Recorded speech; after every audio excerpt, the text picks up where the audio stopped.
So you're gonna need a few tools to get started when you're placing the waterfall. You're gonna need a pipe cutter to cut one of the hoses.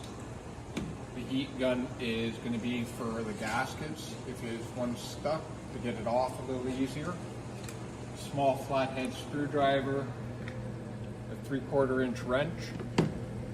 You're gonna need some PCD glue and some primer.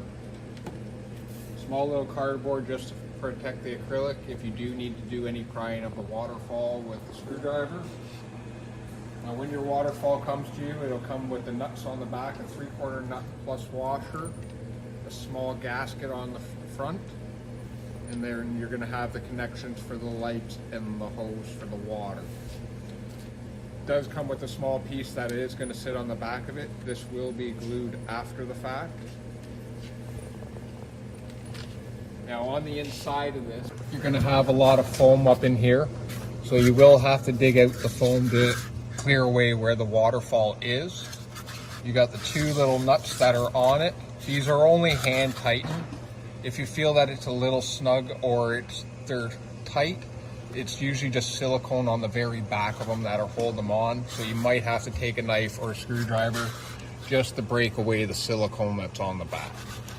The nuts will end up coming straight off. Be careful because it is only a plastic fitting that the nuts are on, so they can break, especially during the colder months. It's not a bad idea if you got a small space heater to put on the inside of the cabinet just to help keep it warm.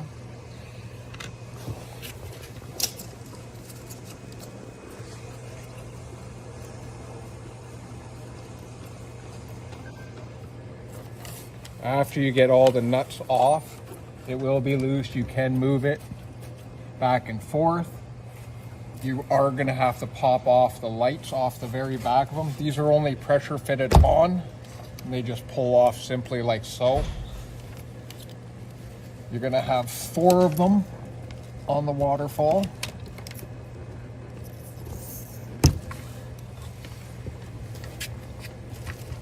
They're right up in the top. So after your lights, they're just going to hang there. And then you're going to have the hose part. So a little wiggle just to get the silicone to kind of break loose. And this is where you can end up having to use that screwdriver. Sometimes just a little bit of a push on the back of it will be enough to get the silicone to separate. So now we've got that all loose up.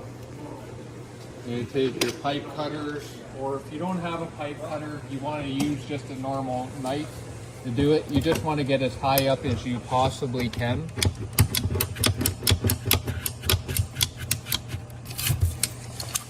So there, we've cut the hose off. Now we can remove the whole waterfall. So now we pulled the waterfall through. So when you're cutting that back piece off, because this is going to be glued on there, it's not going to allow you the room to get this off. So when you make your cut to get the pipe off, you want to try and get it as close to where the lights go in for the waterfall. This is where you want to try and cut this pipe off. It is very tight in there. That's where the pipe cutters really come in handy, especially if you have the grip ones like we do. But that way you end up with just this piece. So when you're taking it out, you're still going to have the gasket stuck to the cabinet most likely, but then that'll end up coming out just like so. Now the gasket here, sometimes they'll just pull off. They've been on there for quite a long time. So if you give them a little bit of working, sometimes you'll need a little bit of a heat gun, not for very long, just for a few seconds, just to make it pliable.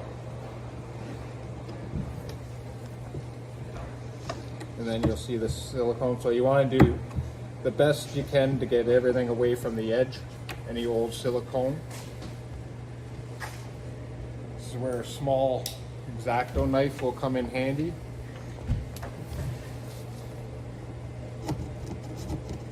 Just to get it to start.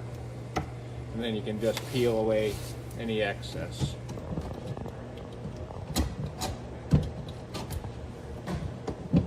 You just want to give the front of it a cleaning.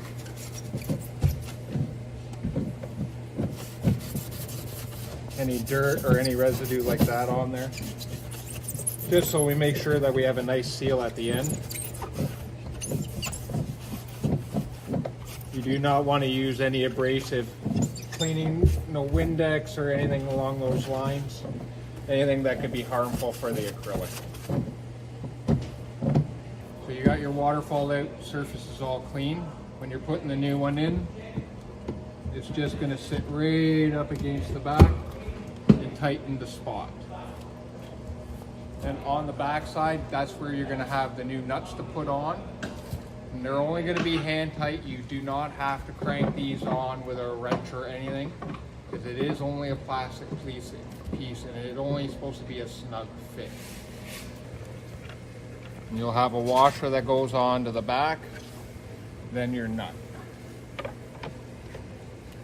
Just do them finger tight until you get both on, and then you'll be able to tighten them both just a little bit by a little bit. Just make sure that you don't have any silicone stopping. Maximize to make sure that you're getting it in all the way. Keep pressure on the front while you tighten the screws and go between each screw. Don't tighten just one. Make sure they're snug, move to the next one, and go back and forth until you get all the strength you can get onto it.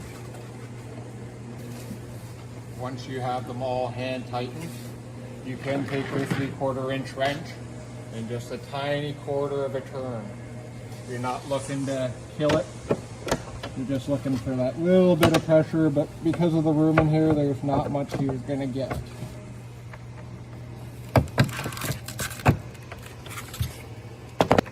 Once you're secured in spot, this is now where we can go for the glue. So you're gonna have the piece that goes on the back. You'll have this on your pre-existing. This will go on just the clamp, the hose on, just for an added protection, just to make sure that your glue seals. But whenever you're gluing these, you want to make sure that the line is dry on the inside. There might be some water residual in the line, so always just make sure you dump it out if there's any kind of water inside of here. You're going to take your primer, stick it inside the hose just to give it a bit of a clean. Same thing on the outside and inside part of the connector. You will also want to use a little bit of primer on the inside, just on the outside of the hose for where the water line is going to connect, just to make sure that it's clean of any debris. So you get to your glue. Now we're going to stick this fitting on first. Just that way we can come up with the hose after instead of fighting with it. So now we're going to put the glue, because we know we're going to come inside of here. You're going to put the glue on the outside of this fitting. Make sure don't be too light on it. You want to make sure that you get a good fitting.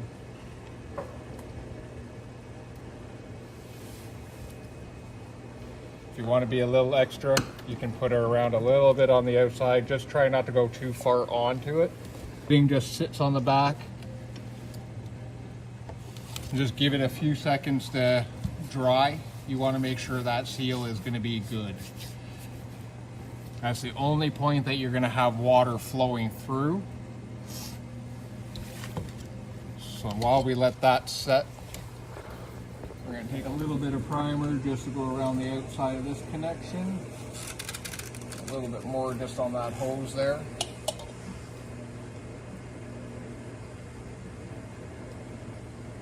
Now when you're doing this hose connection, I prefer to go on the inside of it. That way it just pushes the glue around the edges.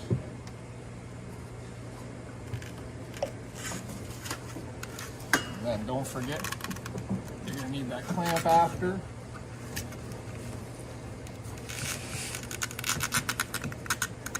And the hose just gets pushed up as far as you can.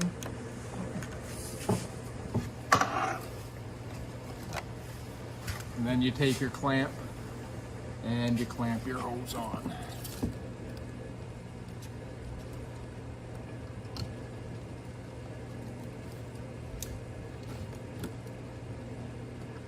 When you're going to hook back up the lights, you'll have 5 open or 3 ports on either side. You're going to skip the one in the middle, so you're going to go outside light, light, light, light. So you only have the 1 spares in the middle. If you want to do a little added protection, you can do silicone bead around the outside, but as long as your nuts are pulling the gasket in tight enough, you will be okay.